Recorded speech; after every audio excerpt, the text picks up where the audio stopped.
Salut. Tu connais mon prénom, il est marqué sur le titre de cette chaîne. Je dis ça parce que hier il y a quelqu'un, un chevalier blanc qui m'a dit qui a juste repris ma première phrase. Salut, c'est Romaric. C'est pas un gimmick, c'est juste une habitude. Voilà. Dans cette vidéo que je fais en marchant à côté de la route, mais dans cet univers blanc et un peu glacial de Russie, je te fais une vidéo pour te parler des langues, de pourquoi apprendre une langue. Et enfin, je vais te dire pourquoi apprendre une langue, mais je vais donner un peu des idées, pourquoi et comment surtout. Comment. Je suis pas un expert du tout en langue, je parle français, anglais, comme je t'ai dit, cette idée de globish. Merci pour le terme, Joseph Gigot. De globish, c'est plutôt l'anglais un peu composé que tu as avec tous les gens qui sont pas des natifs. Et puis un peu espagnol, enfin j'ai des souvenirs de quand j'étais pas à l'université mais au collège et lycée.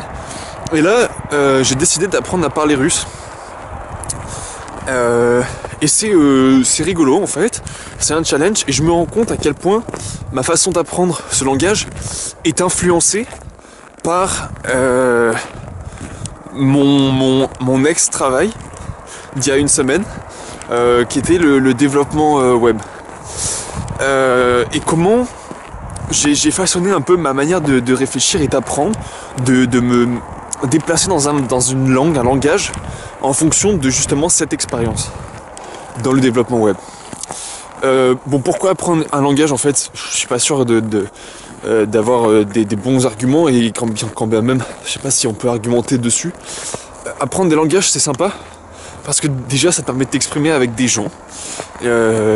Si je décide d'apprendre le russe, c'est parce que je te l'ai dit je crois hier, mais ici ils parlent que russe. Enfin il y a très peu de personnes qui parlent anglais, alors que dans tous les pays que j'ai fait avant, les gens font au moins un minimum d'efforts pour parler anglais. Mais là c'est compliqué. Et quand ils voient que tu parles pas russe, au lieu de s'adapter à toi, de parler lentement, ils continuent à te parler, même rythme, te répéter les mêmes choses. Des fois il y en a qui s'énervent, c'est rare, mais voilà. Donc je me sens assez frustré de ne pas pouvoir parler. C'est pour ça que je me suis dit, comme je vais passer encore 2-3 mois dans des pays russes, parlant le russe, donc la Russie, mais aussi les pays avant, les pays du Sud-Caucase, et puis les Balkans aussi parlaient russe. J'ai remarqué que dans les Balkans, les pays autour, c'était aussi des langues un peu slaves, donc je pense que je fais une très bonne opération en cherchant à apprendre le russe parce que ça me servira dans le futur.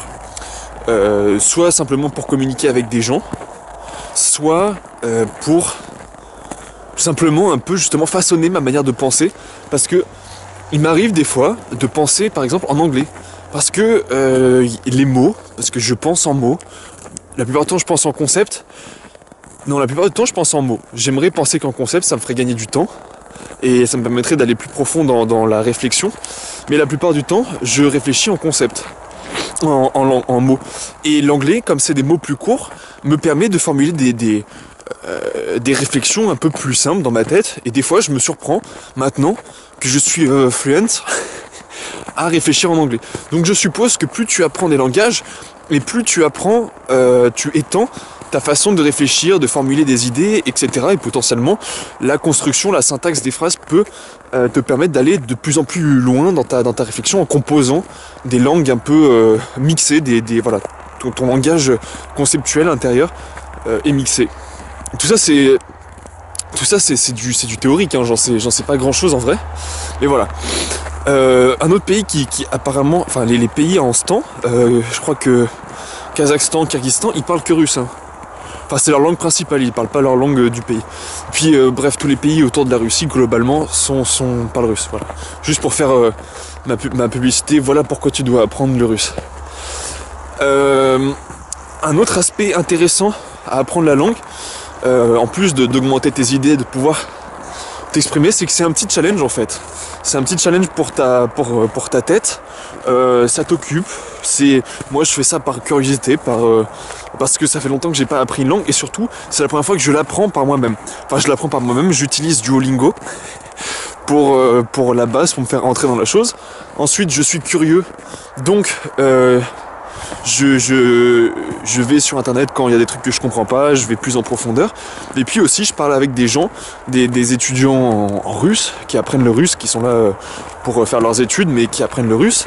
Et aussi tu testes les choses en réel avec des russophones. Voilà comment j'apprends. Et le lien que je voulais faire avec le développement web, c'est et un autre argument, c'est que peut-être qu'un jour, avec ces langues très parlées, il y a d'autres langues que j'aurais aimé apprendre avant. Là-bas, je voulais plutôt partir sur apprendre l'arabe.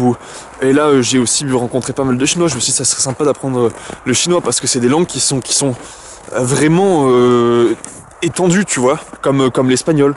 Et dans une moindre mesure, je sais pas, non, j'ai pas d'idée en tête. Mais voilà. Donc ça peut créer des opportunités pour le futur, que ce soit pour le travail, que ce soit pour rencontrer des gens, etc. Le lien avec le développement informatique et la façon dont ça a façonné ma manière de réfléchir, c'est que j'ai jamais appris par cœur les choses. Je sais pas faire, j'arrive pas, je trouve que c'est une perte de temps. Par contre, j'ai une capacité de mémorisation plutôt, qui est basée sur l'indexation. C'est-à-dire que je ne connais pas les choses, mais je sais où les trouver. Et surtout, je sais qu'elles existent. C'est une manière complètement radicalement différente d'apprendre par cœur, parce que tu ne te cloues pas les choses dans la tête, mais tu laisses le temps, tu laisses les utilisations successives amplifier ta connaissance de la langue. Je m'explique. Et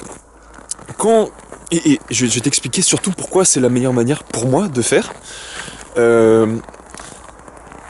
Par exemple, tu apprends un nouveau langage ou un nouveau framework informatique, tu es complètement perdu au début. Donc tu vas te focaliser non pas sur le vocabulaire, non pas sur les différents mots, les différents mots-clés on va dire, mais tu vas plutôt te focaliser sur la mécanique, les mécaniques, comment ça fonctionne. Tu vas chercher à voir la grande image, tu vas chercher à savoir comment formuler des phrases, comment formuler des fonctions, comment décrire des choses. Ensuite, tu vas lister toutes les potentialités, tous les éléments que tu peux mettre dans ces fonctions. Alors, j'aimerais t'en parler, mais je suis pas sûr que tu sois très fluent en langage informatique. Mais par exemple, quand tu fais du HTML, tu sais qu'il y a des balises. Et ensuite, tu comprends que ces balises s'intègrent les unes dans les autres, qu'il y en a qui peuvent contenir d'autres éléments, il y en a qui sont des éléments uniques. Et ensuite, tu sais comment construire une page HTML. Après, il existe une centaine, 200, plusieurs centaines de balises différentes, mais tu n'es pas obligé de toutes les connaître. Si tu étais à la fac, on dirait tiens, apprends la liste de toutes ces balises. Quand tu le fais pour toi, tu vas plutôt t'axer sur... je pense que c'est une manière de réfléchir un peu simiesque, un peu comme les singes, mais moi je réfléchis en termes d'outils d'utilisation, ce qui est bon et ce qui est utile. Donc, ce que je vais vouloir utiliser souvent, les problèmes qui vont se présenter souvent à moi et dont je vais trouver la solution dans je reprends le HTML, mais dans telle ou telle balise, plus je vais les utiliser, plus il y a des chances que je m'en souvienne par la suite. Donc, ce dont je vais me souvenir, c'est ce dont je me sers le plus souvent. Tu comprends ? Et c'est pareil pour tous les langages informatiques, il me semble. Il y a tous les frameworks, il y a des choses, sans doute en JavaScript, dont je me suis jamais servi. Il y a des frameworks dont je me suis jamais servi. Et puis il y a des petites fonctionnalités comme ça qui me servent pas. Et un jour, je me rends compte que j'en ai besoin. Et là, je vais chercher d'abord, je vais chercher à savoir si ça existe ou pas, tu vois. C'est ça la première étape, c'est-à-dire, tiens, j'ai besoin de faire ça, j'ai ce problème, je cherche tel outil pour résoudre. Donc je fais l'effort d'aller chercher, je regarde si ça existe, je apprends pas par cœur comment ça fonctionne, mais je sais où retrouver la connaissance et je sais surtout qu'elle existe. Voilà. C'est à peu près pareil pour la langue, il me semble.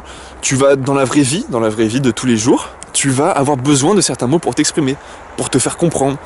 Et ces mots, c'est les premiers que tu vas devoir apprendre chercher à connaître, c'est ceux que tu vas utiliser le plus souvent et c'est comme ça que ça va rentrer dans ta tête. Mais il faut déjà avoir fait en amont l'effort de recherche, de savoir ce que tu veux dire, de comprendre les mécaniques. Et une fois que tu as les mécaniques, tout le reste c'est juste une déclinaison, c'est juste une liste de petits éléments à apprendre. Mais au lieu d'apprendre un tout, par exemple là je vois des étudiants, ils apprennent comment on parle de la famille, comment on parle des éléments qui composent une carte postale. Mais alors ils envoient même pas de carte postale, tu vois, c'est complètement, enfin c'est pas complètement stupide, mais ça me semble un peu bête. Moi, je me laisse d'une part aller avec Duolingo, qui je trouvais pas mal parce qu'il t'apprend d'abord à parler sur des choses simples, et ensuite, je fais mes recherches à moi quand dans la vie de tous les jours, j'arrive pas à me faire comprendre.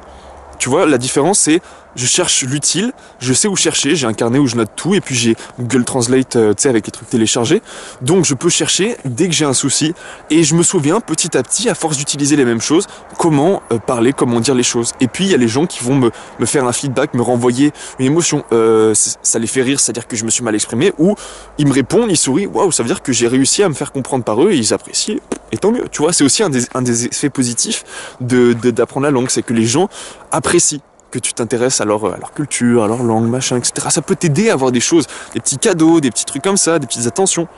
Donc voilà, c'est vraiment sympa d'apprendre des langages. Et cette idée d'indexation, c'est juste de savoir que les choses existent, et ensuite de savoir où les chercher.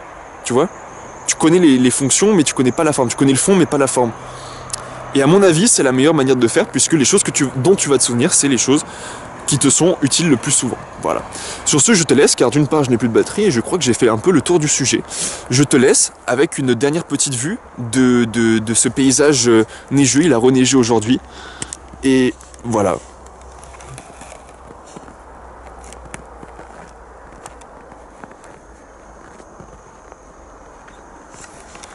Bonne fin de journée à toi et plein de chouettes choses et plein d'entrain pour apprendre. Salut.